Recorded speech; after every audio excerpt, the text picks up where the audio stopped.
नमस्कार दोस्तों, अगर आप धार्मिक कहानियाँ सुनना पसंद करते हैं तो इस चैनल को सब्सक्राइब जरूर करें। मानव जीवन में समय, परिस्थिति और स्थान बड़ी भूमिका अदा करते हैं। कई बार जो कुछ भी घटित होना होता है उसी के अनुरूप परिस्थितियाँ बनती चली जाती हैं। कलयुग में एक ही चक्रवर्ती सम्राट हुए हैं और वो थे सम्राट विक्रमादित्य, जिनके नाम पर भारतवर्ष में विक्रम संवत की शुरुआत हुई। विक्रमादित्य एक बहुत ही पराक्रम, विद्वान, कुशल प्रजापालक, धर्मज्ञ एवं परोपकारी राजा थे। राजा विक्रमादित्य अपनी प्रजा को पुत्रवत प्यार करते थे तथा रात्रि में वेश बदलकर अपनी प्रजा के हालात और कुशल क्षेम जानने के लिए नगर भ्रमण हेतु निकल जाया करते थे। एक बार यूं ही राजा विक्रमादित्य वेश बदलकर देर रात्रि में नगर भ्रमण हेतु निकले। भ्रमण करते करते अमृत वेला का समय हो गया। पौ फटने लगी थी। भोर के इस समय राजा विक्रमादित्य नगर की परिक्रमा वाले मार्ग से गुजर रहे थे। मार्ग के दूसरी ओर घना जंगल प्रारंभ हो जाता है। एकाएक राजा ने देखा कि एक नौजवान लकड़हारा कंधे पर कुल्हाड़ी लिए जंगल में प्रवेश कर गया और लकड़ी काटने के लिए एक ऊंचे वृक्ष पर चढ़ गया।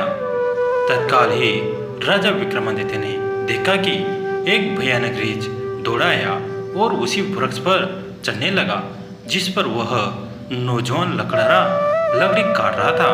रीछ को वृक्ष पर चढ़ते देखकर राजा को बड़ा अचंभा हुआ, क्योंकि रीछ तो वृक्ष पर कभी नहीं चढ़ सकता।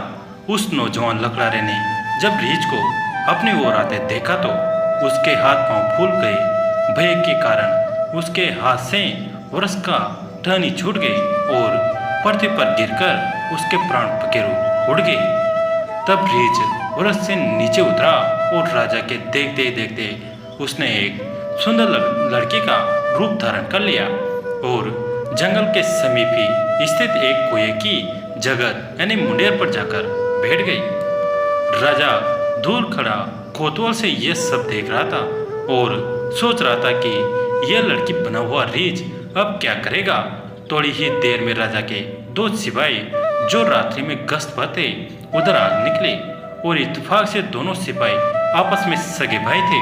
छोटे भाई की नजर जब कुएं की मुंडेर पर बैठी उस सुंदर लड़की पर पड़ी तो बड़े भाई से बोला, देख भाई, कितनी सुंदर लड़की बेटी है। मेरा मन कर रहा है कि मैं इससे विवाह कर लूं। बड़ा भाई बोला, बड़े भाई के होते हुए छोटा भाई कैसे विवाह कर सकता है। बड़ा होने के नाते पहले मेरी है, इसलिए इससे विवाह तो मैं ही करूंगा। तब छोटा भाई बोला, इससे पहले मैंने देखा है, इसलिए इससे विवाह तो मैं ही करूंगा। तब बड़ा भाई बोला कि हम तो व्यर्थ ही झगड़ रहे हैं, क्यों ना हम इस लड़की से ही पूछ लें। यह हम दोनों में जिसे पसंद करेगी वही इस लड़की से विवाह कर लेगा। इस प्रकार आपस में निर्णय करके दोनों भाई उस लड़की के पास पहुंचे। बड़े भाई ने उस लड़की से प्रश्न किया, ए सुंदरी, आप कौन हो और क्या कर रही हो। वो लड़की बोली, मैं पास ही एक गांव में रहती हूँ और अपने पति की तलाश में निकली हूँ। छोटा भाई बोला, तुम्हारा पति कहाँ है? तुम चाहो तो उसे ढूंढने में हम तुम्हारी सहायता कर सकते हैं। तब वो लड़की बोली, अभी तो मैं कुंवारी हूँ और किसी योग्य वर की तलाश में निकली हूँ। तब छोटा भाई बोला, हम दोनों भाई भी अभी कुंवारे हैं। यदि तुम चाहो तो हम में से किसी एक से विवाह कर सकती हो। लड़की बोली, मैं तुम दोनों में से एक से विवाह कर लूंगी, परंतु मेरी एक शर्त है। दोनों भाई बोले, क्या शर्त है तुम्हारी? लड़की बोली, तुम दोनों में से जो भी अधिक बहादुर होगा मैं उसी से विवाह करूंगी। इतना सुनते ही दोनों भाई स्वयं को एक दूसरे से श्रेष्ठ सिद्ध करने की इच्छा रखते हुए आपस में युद्ध करने लगे। लड़ते लड़ते दोनों भाइयों ने तलवारें निकाली और एक दूसरे के पेट में आर पार कर दी। इस प्रकार तड़प तड़प कर दोनों भाइयों ने अपने प्राण त्याग दिए। तब वो लड़की जोर से हंसी और उठकर एक दिशा की ओर चल पड़ी। यह लड़की छलावा अब क्या करेगी, ऐसा सोचते हुए राजा विक्रमादित्य भी थोड़ी थोड़ी दूरी रखते हुए उस लड़की के पीछे पीछे चलने लगे। अब तक सूर्य भगवान भी पूर्ण रूप से उदय हो चुके थे, परंतु सम्राट विक्रमादित्य एक रीछ के वृक्ष पर चढ़ने और फिर एक सुंदर लड़की का रूप बदलने की विचित्र घटना अपनी आंखों से देखकर अपनी सुध बुध खो बैठे थे। उन्हें अपनी भूख प्यास और राजपाट के विषय में कुछ भी ध्यान न रहा। ध्यान रहा तो केवल उस रहस्यमयी सुंदर लड़की के विषय में जानने की जिज्ञासा। अतः उस सुंदर लड़की का सावधानी पूर्वक दूरी बनाकर पीछा करते करते लगभग 200 कदम आगे चलने के बाद राजा विक्रमादित्य के विषय में किस सीमा न रही, क्योंकि राजा विक्रमादित्य के देखते देखते एकाएक वही सुंदर लड़की अब एक लड़की नहीं रही थी, अपितु एक जहरीले नाग का रूप धारण कर चुकी थी। वो जहरीला नाग अब बड़ी तेजी से आगे बढ़ने लगा। कुछ दूर आगे चलकर एक नदी बह रही थी। वह भयानक जहरीला नाग नदी किनारे पहुंचकर कुछ क्षण रुका और राजा के देखते ही देखते नदी में कूद गया। नदी के बीचों बीच एक नाव चल रही थी जिसमें 20-25 लोग सवार थे। वो जहरीला नाग उस नाव की तरफ बढ़ने लगा। सम्राट विक्रमादित्य किनारे पर खड़े यह सब कुछ देख रहे थे। देखते ही देखते वो जहरीला नाग उस नाव में कूद गया। नाग पर नजर पड़ते ही नाव में भगदड़ मच गई और अपनी जान बचाने के लिए लोग नाव से पानी में कूद पड़े।